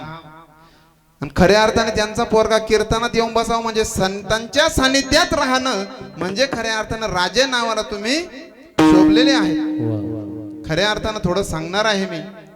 आदरणीय आपल्या तालुक्याचे माजी आमदार मारुतीरावजी पवार यांना मी गुरु मानतो. याचं कारण असं, मी शिक्षक असून देखील माझं वाचन खूप कमी होतं. आणि जेव्हा मी माजी आमदार मारुतीरावजी पवार साहेब दादांना भेटलो, दादांनी माझ्यातला काय गुण ओळखला मला माहित नाही. सांगितलं, मंगेश बाबा रे तुला वाचन करावं लागेल. आणि मी सहज सांगितलं, हो करतो मी वाचन. आणि खऱ्या अर्थानं चौकस बुद्धिमत्ता कशी असते, पहिल्यांदा मला काहीच म्हटले नाही, दुसऱ्यांदा माझ्याकडे एक पुस्तकच दिलं. मी घेतलं पुस्तक, गेलो घरी. परंतु आमच्या चुलत्यांना माहित होतं आमदार साहेबांचा स्वभाव कसा आहे. बाबा रे तुला पुस्तक दिलं, वाचावं लागेल म्हणे. म्हटलं का? यातले प्रश्न येऊ शकतात म्हणे तुला. म्हटलं असं कुठं झालं का? आमदार माणूस माझ्यासाठी कुठं वेळ देणार आहे ते? आणि मी ते तसंच पुस्तक परत नेऊन दिलं आणि ठरल्याप्रमाणे तेच घरलं. त्यांनी बसवलं, चहा द्या, पाणी द्या, सगळ्या गोष्टी झाल्या. आणि मंगेश बाबा काय वाचलं रे म्हणे यात? म्हटलं सगळंच पुस्तक वाचलं. मग सांग एखादं तुला जे आवडलं ते. आता काय धतुरा सांगितल्या. आणि पहिल्या चुकीत सापडलो, परंतु त्यानंतर गोष्ट लक्षात घेतली की नाही, यांच्या पुढे खोटं बोलून चालणार नाही. आणि वाचनाला सुरुवात केली. वाचनाचा इतका व्यासंग लागला की त्या वाचनातून संतांच्या सानिध्यात आलो आणि आज कीर्तनकार झालो. विठ्ठल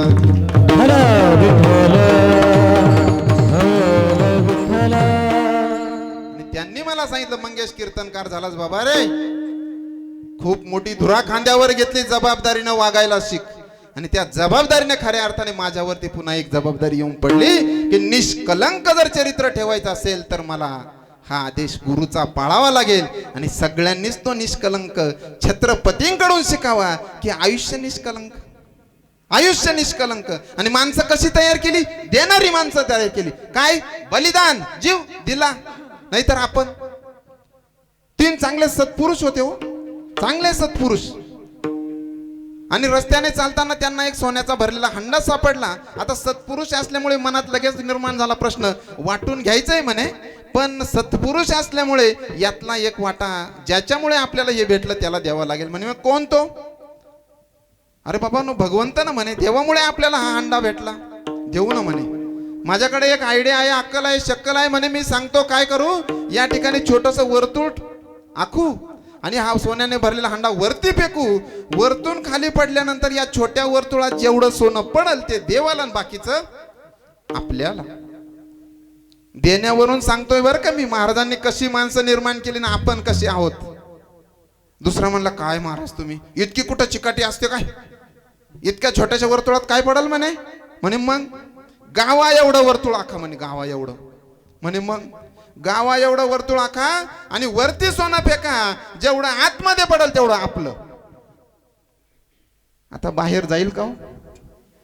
तिसरा म्हणाला, नाही नाही खूप चिकट आहे राव तुम्ही दोघंही म्हणे. देवावरती, देवाने आपल्याला हंडा दिला आणि तुम्ही म्हणताय की असं. माझ्याकडे वेगळीच आयडिया म्हणे. काय? हंडा वरती फेकायचा, जे वरती जाईल ते देवाकडे जाईल आणि राहिलेलं आपलं. विठ्ठल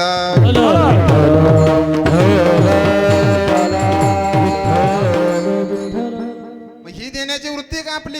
अरे बलिदान देणारे मावळे छत्रपती शिवाजी महाराजांनी निर्माण केले, जीवाशी जाणारे माणसं निर्माण केले. मग जीव जाणारे हे माहीत असताना सुद्धा महाराजांसोबत राहणं हे त्याच्याच बरोबर आहे की जे आज सीमेवरती सैन्य लढत आहे. 14 फेब्रुवारी झाली, आपल्याला आठवणीत येते 14 फेब्रुवारीला काय घडलं होतं 2019 ला. सीआरपीएफ जवानांचा एक ताफा चाललेला होता. या ताफ्याच्या समोरून श्रीनगर जम्मू मार्गावरती जात असताना सर्व सैन्य एका रेषेत एका दोरीत चाललं होतं. त्यांच्या नियमाप्रमाणे सगळ्या गोष्टी घडलेल्या होत्या. ताफा निसता जात नव्हता, त्यात हाडामासाची आमची सैनिक बसलेलं होतं. आणि हे सैनिक म्हणजे त्यांनाही मन होतं, मनात विचार चाललेले होते आपल्याला एका सीमेवरती जाऊन त्या ठिकाणी आपलं कर्तव्य बजावायचं होतं. परंतु गाडीत बसलेले असताना काहीच्या हातात फोन होता, घरच्या आपल्या आई सोबत ते फोनवरती बोलत असावे कदाचित. काहींच्या हातात फोन होता, आपल्या होणाऱ्या पत्नी सोबत बोलत असावे कदाचित. काहींच्या हातात फोन होता, आपल्या होणाऱ्या बाळाच्या संदर्भात चर्चा करत होते आईशी, आपल्या बायकोशी, आपल्या कुटुंबाशी, आपल्या पाहुणेरावळ्यांची चौकशी करत होते. आणि अतिशय आनंदाच्या या वातावरणामध्ये तो ताफा पुढे चाललेला होता. पुढे चाललेला हा ताफा जम्मूच्या जवळ यावा आणि अचानक सुसाट वेगाने एक कार यावी आणि 250 किलो RDX न भरलेली ही कार त्या ताफ्यातल्या एका वाहनाला धडकावी आणि क्षणात होत्याचं नव्हतं व्हावं. आणि क्षणात आकाशामध्ये हल्ला, वातावरण पूर्ण दूषित झालं. वातावरणामध्ये आगीचे लोळ दिसायला लागले, दूर दिसायला लागला. आणि या दूर कमी होता समोरचे दृश्य दिलं ना, अरे मनाला हेलावून टाकणार होतं. रक्ताने माखलेले माणसं सैनिक त्या ठिकाणी दिसत होतं. काहींकडे जर बघितलं तर फक्त मांसाचे गोळे पडलेले होते. मग इतक्या या बलिदान देणाऱ्या या सैनिकांची जी भावना आहे ना, तीच भावना खऱ्या अर्थाने त्या मावळ्यांच्या सुद्धा मनात होती. मग एवढ्यावरती आपल्याला थांबून चालणार नाही. त्या मावळ्यांच्या प्रती, त्या सैनिकांच्या प्रती आपल्या मनामध्ये आदर निर्माण व्हावा. नाही तर आज अशी परिस्थिती झालेली आहे दादांनो, सैनिकाला मुलगी द्यायला लोक तयार होत नाही, का तर म्हणे शहीद होत आहे. आणि अशा लोकांना आजच लासलगाव येथील एक उदाहरण सांगणार आहे मी दादांनो तुम्हाला. आमच्याच बरोबरचा स्पर्धा परीक्षेचा अभ्यास करणारा एक तरुण, परंतु फिजिकल मध्ये कुठेतरी अनफिट असल्यामुळे नोकरीला लागू शकला नाही. आणि नोकरी न लागल्यामुळे कुठेतरी चुकीच्या वळणावरती गेला, दारूचं व्यसन लागलं आणि आज त्याचा शेवट झाला. त्याच्या पदरी 2 मुली आहे, बायको आहे, आई वडिलांचा संसार आहे. मग अशांना तुम्ही मुली देताय आणि देशासाठी शहीद होणाऱ्यांसाठी नाही, म्हणजे आपली मानसिकता चालली कुठे? मग मला सांगा, शिवाजी महाराजांनी त्यावेळेस सैन्य जमा केलं असेल, मावळे जमा केले असेल, अरे काय काय गोष्टींचा त्रास सहन करावा लागला असेल. आणि इतक्या त्रासातून हे सैन्य हे स्वराज्य निर्माण करून आपल्या हातात दिलं. आणि आपण किती तत्परतेने ते स्वराज्य सांभाळतो आहोत, किती तत्परतेने सांभाळतो आहोत. मग हे स्वराज्य सांभाळणं ही आपली प्रत्येकाची जबाबदारी आहे, नैतिक जबाबदारी आहे. आणि ती आपण जर लिहिल्या पेलली नाही, पाळली नाही, तर खऱ्या अर्थाने आपण शिवाजी महाराजांचे शिलेदार कधीच ठरवू शकत नाही. स्वराज्याची जबाबदारी पाळणं म्हणजे काय, तर हिंदू धर्माची रीत रिवाज पाळणं. स्वराज्याची जबाबदारी पाळणं म्हणजे काय, तर ज्या दिवशी शिवजयंती येईल त्याच दिवशी फक्त शिवाजी महाराजांचे विचार पाळायचे का, तर नाही, महाराजांचे विचार डोक्यावरती नाही तर डोक्यात घेऊन चालायचे आहे. याचं कारण असं की ज्या महाराज नसते, काशी की कला जाती मथुरा में मस्जिद बसती, अगर शिवाजी ना होते तो सुन्नत सबकी होती. अरे अनेक राजे झाले या महाराष्ट्रात, परंतु महाराजांसारखा राजा पुन्हा होणार नाही. शास्त्रात तर पारंगत होताच, परंतु शस्त्रात किती पारंगत असावा. शास्त्राने ज्या पद्धतीने सांगितलं, यत्र नार्यस्तु पूजन्ते रमन्ते तत्र देवता. ज्या राष्ट्रात स्त्रीचा सन्मान असतो ना, त्या राष्ट्राला नेहमी यशाच्या शिखरावरती जागा मिळत असते. आणि महाराजांनी तेच करून दाखवलं.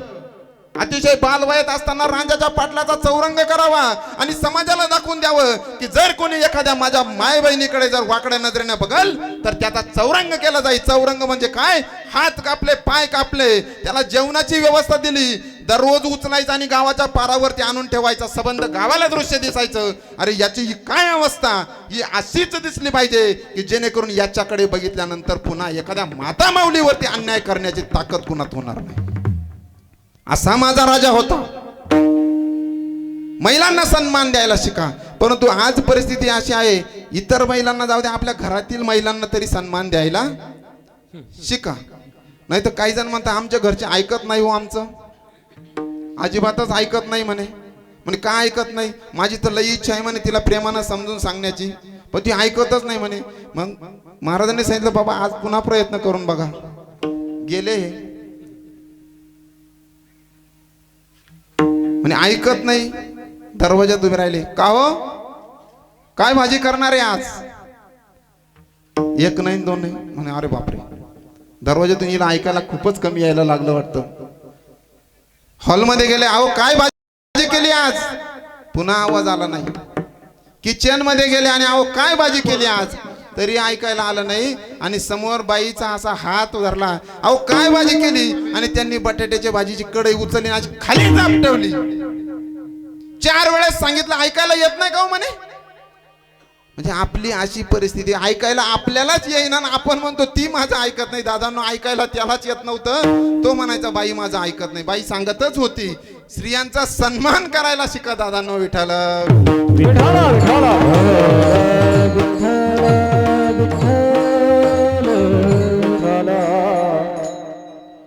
बघा, ओघवतेपणात आपला वेळ आहे ना अजून. किती वेळ आहे आपल्याकडे? फक्त 10 मिनिटं. सर्वांची इच्छा आहे ना अजून मी अर्धा तास बोलावं, नाही तर एखाद्या म्हणतो माझाच माईक आणि माझाच ऐक. महाराजांना माईक द्या, गाडीत बसवा, घरापर्यंत जाईपर्यंत बोलले पाहिजे अशी व्यवस्था करण्याची वेळ येऊ नये. तुमच्या पूर्व परवानगीने 10 मिनिटं शेवटची आपण या कीर्तनाच्या अनुषंगाने घेणार आहोत. आणि आता माझ्यावरती 2 जबाबदाऱ्या येऊन पडलेल्या आहेत. माझ्या समवेत वारकरी संप्रदाय, त्यातही अधिकारी पुरुष आहेत, अधिकारी वर्ग आहेत. आणि ते सांगत असताना, संप्रदाय सांगत असताना महाराज सांगायचे आहे. दोन्हींची सांगड घालणं तितकी सोपी गोष्ट नाही, परंतु तरी मी माझ्या पद्धतीने प्रयत्न करतोच आहे. विठ्ठल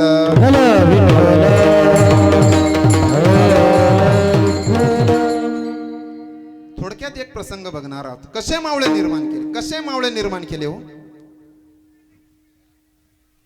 असे मावळे निर्माण केले.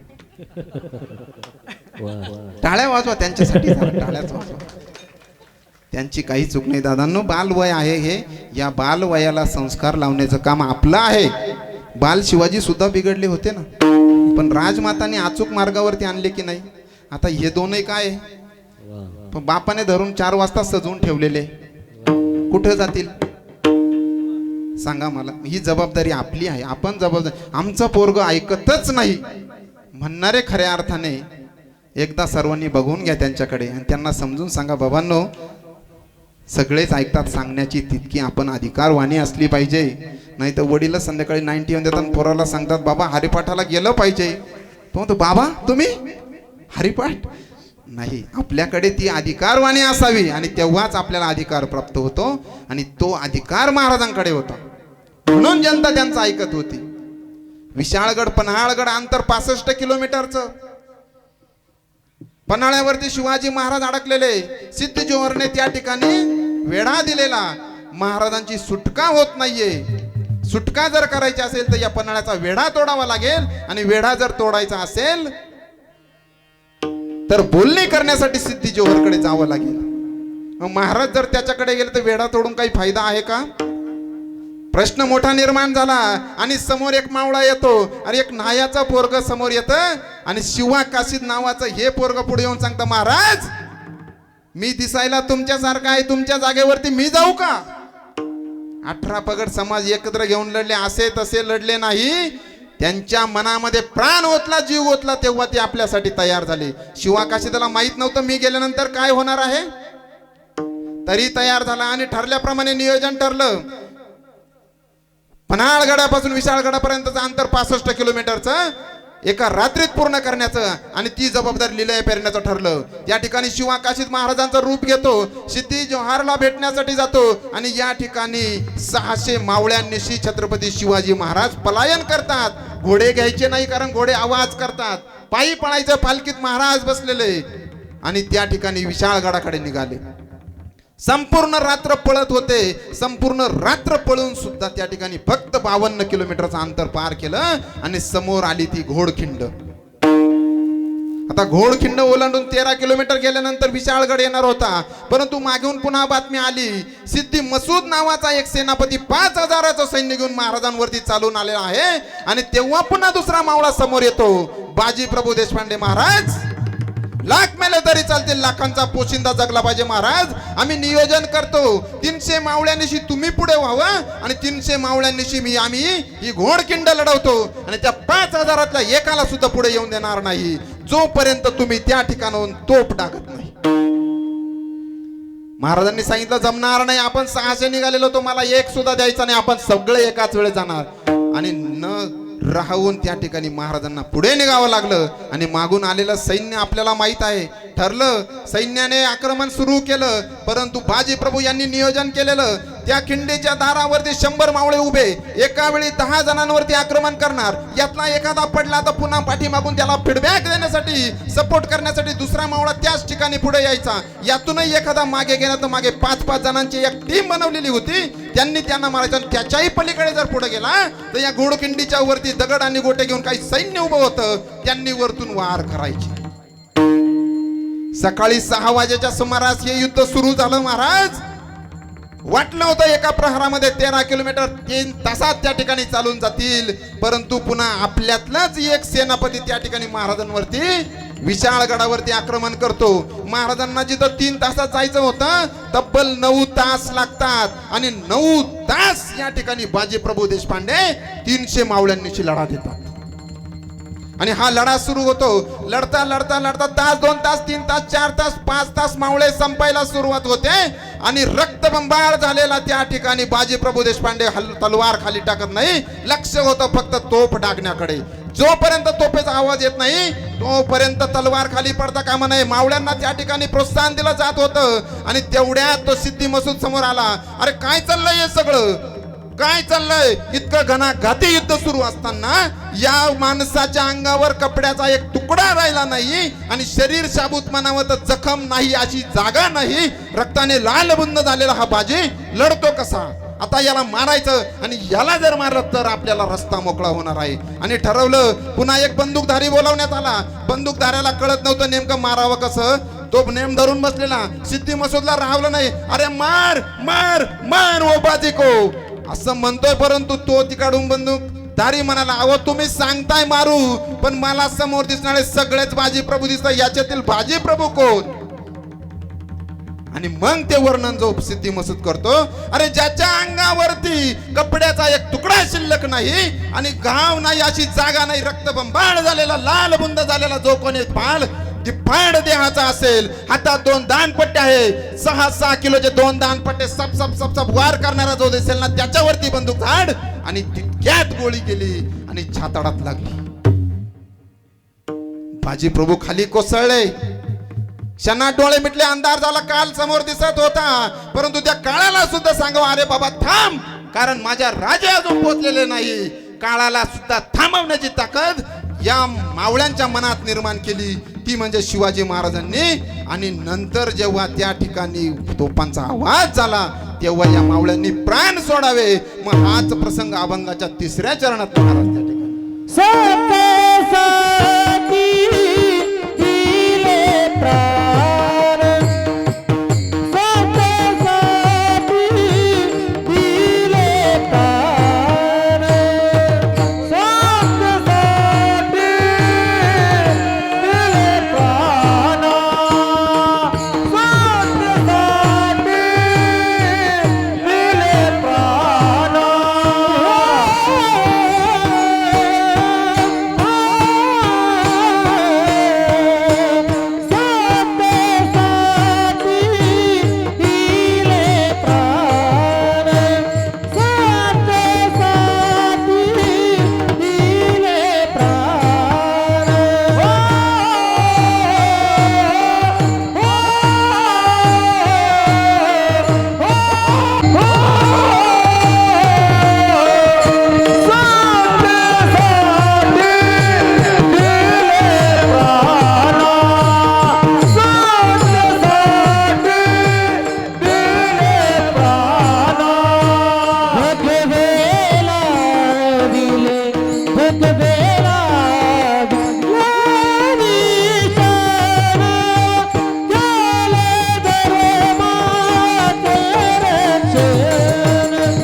सत्तेसाठी दिले प्राण, भगवे लाविले निशान. आपल्या समोर हा जो भगवा डौलाने फडकताना दिसतोय ना, त्याच्यासाठी एका वीराने बलिदान दिलेलं आहे. आणि ते असं तसं आपण वाया जाऊन देणार का? नाही. मग त्यासाठी आपल्याला भगवंताचं नाव मनात घ्यायचंय, धर्मासाठी कार्य करायचंय. मोठ्या मनाने हात वरती करून भगवंताचं नामस्मरण करूया. प्राण भगवे लाविले निशान, केले धर्माचे रक्षण, नित्य संतांचे पूजन. बघा, महाराजांनी जीवन जगत असताना आपण त्यांच्याविषयी चांगलं म्हणावं, हे कार्य तर त्यांनी केलंच हो, परंतु जगात आपल्याविषयी दुश्मनाने सुद्धा चांगलं बोलावं असं कार्य महाराजांनी त्या ठिकाणी केलेलं आहे. काय म्हणाला असेल औरंगजेब जेव्हा महाराजांचं निर्वाण झालं त्यावेळेस? आपल्याकडे वेळ कमी आहे आणि मला आदेश देण्यात आलेला आहे की 10 मिनिटाच्या पुढे अर्धा सेकंद सुद्धा जाता कामा नये, अन्यथा परिणाम पाकिटावरती होईल. म्हटलं अहो, पाकिटावरचा बाबा नाहीये मी.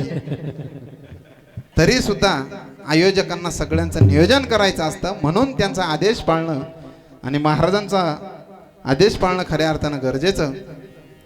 काय म्हणतो औरंगजेब महाराजांविषयी? जेव्हा औरंगजेबाला समजलं की या ठिकाणी महाराज राहिले नाही, तेव्हा औरंगजेब म्हणतो, यह तो फिजूल ऐसे चादे, चंगेज और तैमूर के खून ने कभी शिकस्त नहीं देखी, मगर आज तंजौर से लेकर कंधार तक सारे हिंदुस्तान को मुगल सल्तनत में शामिल करने का ख्वाब देखने वाली ये महबूद औलाद आज ये क्या देख रही है? हमारे लाखों के फौजों के सूबेदारों को शिकस्त देके उधेड़ कर रख दिया इस शिवाजी ने. ये हमारे मिर्जा आमिर गुलाबराव अबू तालिम शाइस्ता का साहब पुणे के लाल किले पर जब शिवाजी ने छापा डाला तो इनके छक्के छुड़ा दिए थे. तकदीर के सिकंदर निकले, जान बच गई, सिर्फ 3 उंगलियों पे समझौता करना पड़ा था. ये आपसी औलाद का आगरे के कैद खाने से इनके हथेली पर मिठाई देख के शिवाजी भाग गए थे, फरार हो गए थे. हमारे सारे मंसूबों को खाक में मिला दिया था इसी फौलाद खान ने. ये जयपुर के राजा जसवंत सिंह राठौड़, मराठों के जख्मों के वार इन्होंने अपने छाती पर नहीं बल्कि अपने पीठ पर खाए थे. ये सूरत के खूबसूरत इलायत का 72 मराठों ने जब सूरत पे छापा डाला था तो दुम दबा के भाग गए थे. लश्कर छोड़कर भागने वाले ये करतलब खां, ये रसूल बेग रुजबानी, तमाम बुंदेल, तुर्क, अफगानी, इन सबको शिकस्त दे चुके हैं शिवाजी. पर एक बात कहूं शहजादे, आप कभी मानोगे नहीं, लेकिन औरत, गाना, नाच, शराब शिवाजी को कभी मालूम ही नहीं था. शिवाजी ने मजबूत किले बनाए, मजबूत जमीर के लोग तैयार किए. हमने लाखों की जहांगीरों की लालच दिखाई, लेकिन जाबाज मराठों ने कभी अपने आप को बिकने नहीं दिया. मराठे रुकते नहीं, मराठे थकते नहीं, मराठे बिकते नहीं, मराठे झुकते नहीं. हाँ, एक बात कहूं शहजादे, शिवाजी मगरूर है, दगाबाज है, लेकिन उसकी चाल चलन दूध की तरह साफ, उसकी ऊंचाई बुलंद मीनार को छू रही है. हम खुश नसीब बड़े, हमें दुश्मन मिला वो भी शिवा जैसा. काय विचार करावा औरंगजेबाने महाराजांविषयी, आणि असे या महाराजांचे विचार आपल्यापर्यंत आहे. खऱ्या अर्थाने आपण भाग्यवान आहोत की महाराजांच्या या राज्यात आपला जन्म झाला. विठ्ठल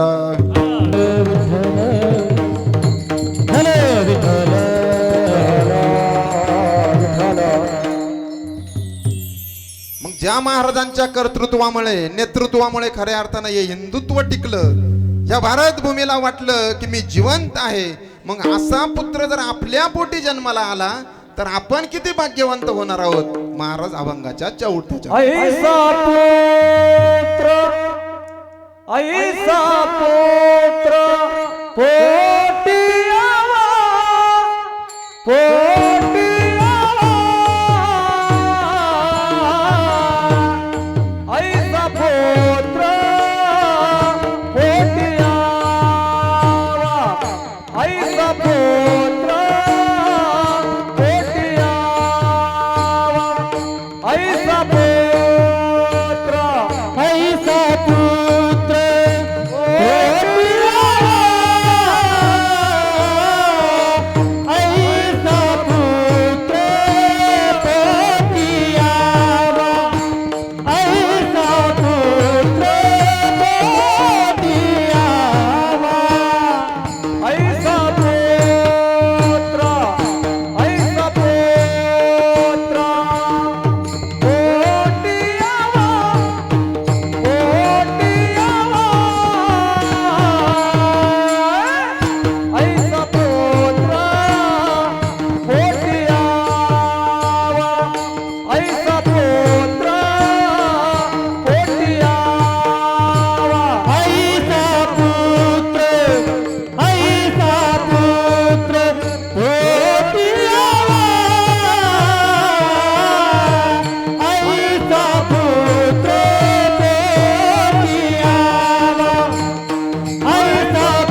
पैसा नहीं लागिया अनका नहीं लागे कवडी नहीं लागे फुटकी मानवा खेती करो हरि नाम की मानवा मानवा नित्य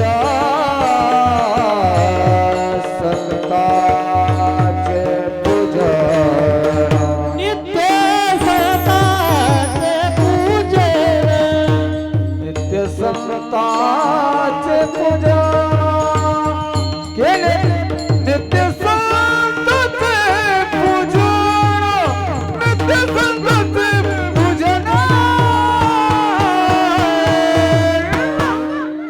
केले धर्माचे केले रक्षण केले धर्माचे रक्षण केले धर्माचे